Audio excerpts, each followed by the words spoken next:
I recently sat down with a group of small business owners, and the threat of outside investors buying buildings and pricing out the legacy mom and pop shops that give our neighborhoods their identity isn't a fear, it's a reality. Right.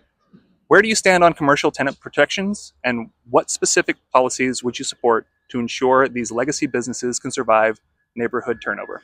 Right. It's so fascinating to me that that the protections for small businesses don't exist with rent control the way that they do for, tenants who live there.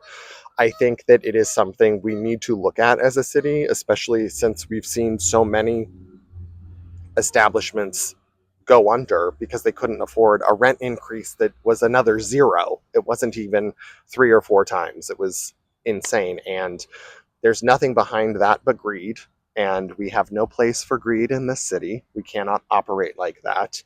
And I think that it is something we need to look at realistically so that we can keep legacy businesses intact. I know that the Mel's at Hollywood and Highland is not doing as great as they were before COVID, but they have an incredible property owner who is allowing them to stay there. And that's the type of relationship that we need in the city, where it isn't focused on greed. Because if you look at, Larchmont, for example, if they all quadruple their rents, only a few of those places can stay. Right. And then others have to leave. But you look at what happened on 3rd Street Promenade, they all raised their rents and they've held at those high rents. And that's why 3rd Street Promenade is a zombie land.